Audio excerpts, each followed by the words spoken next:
Good afternoon, this is Paul Turner, the Immigration Barrister at Imperium Chambers. It's been a while since I've done a video, so I thought I'd pick up where I left off, which is the amnesty and the amnesty debate in Parliament. Now, the debate took place a little while ago, and I thought I would explain my interpretation of what the debate was, what the positives were and what the negatives were. Now, obviously the debate was as a result of the 100,000 plus signatures, which is a fantastic achievement.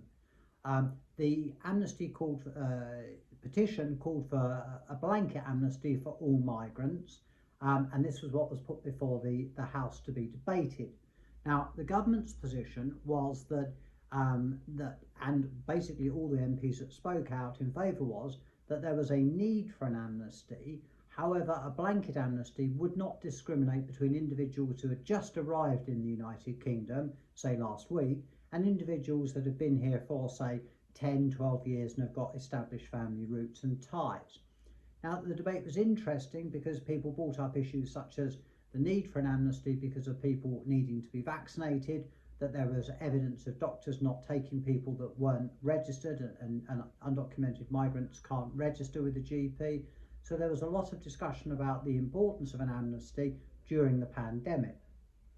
However, the government's position was, that they couldn't support a blanket amnesty for everybody. Now, it was also a number of people put forward the fact that, well, maybe not for everybody, but for people that have been here, that have been settled, and that there was a need to do something with them. And there was a pretty much implicit acknowledgement that they weren't going to be removing everybody that had come to the United Kingdom in respect of the amnesty. Now, so the negative factor was that nobody seemed to support a blanket amnesty for people that had been here only for a day, as opposed to people that had been here in different circumstances for, say, 10 or 15 years with families. However, at the end, Mr. Foster for the government tried to get, say, to be that members of Parliament should be supporting the new immigration bill. I'll be doing a video on that because I think that bill is an awful piece of legislation.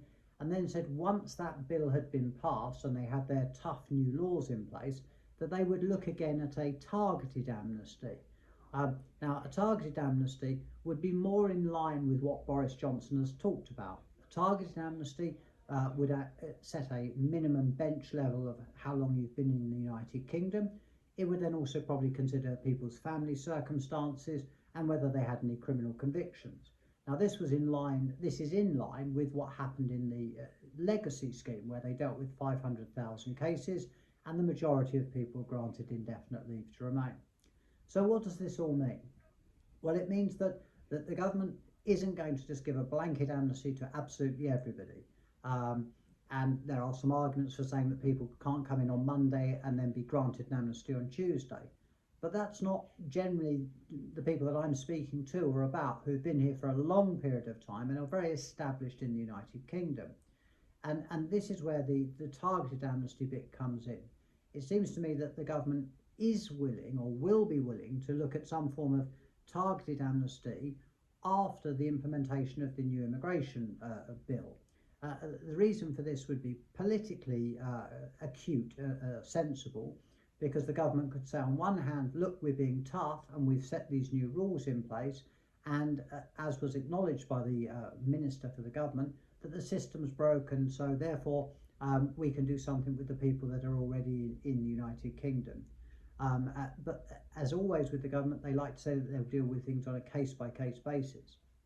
Now, as long as they've put fair criteria in, that's not really a problem.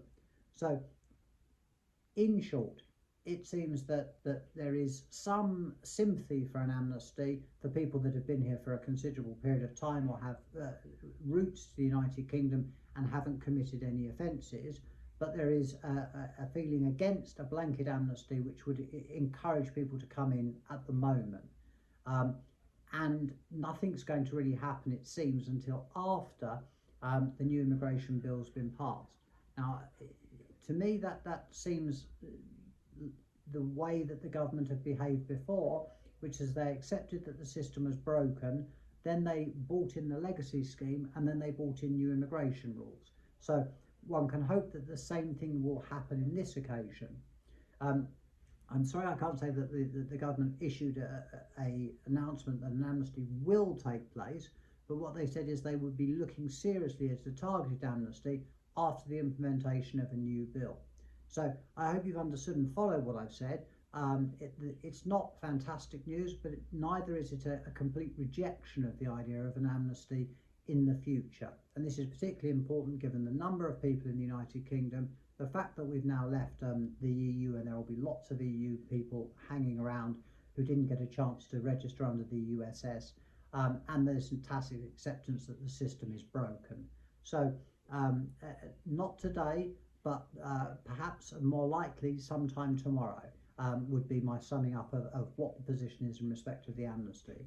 As an aside, I note that there's a new petition for an amnesty for people that have been in the United Kingdom for over 10 years, and obviously I would support that being signed, because it seemed to me that it was because the petition was so wide-ranging that the government were able to wriggle out of it. I hope that's been of some use. There'll be more videos coming in the next few days. Now I'm back in the office. Thank you very much for watching. Please subscribe to my channel. Stay safe, take care. This is Paul Turner, Immigration Barrister at Imperium Chambers.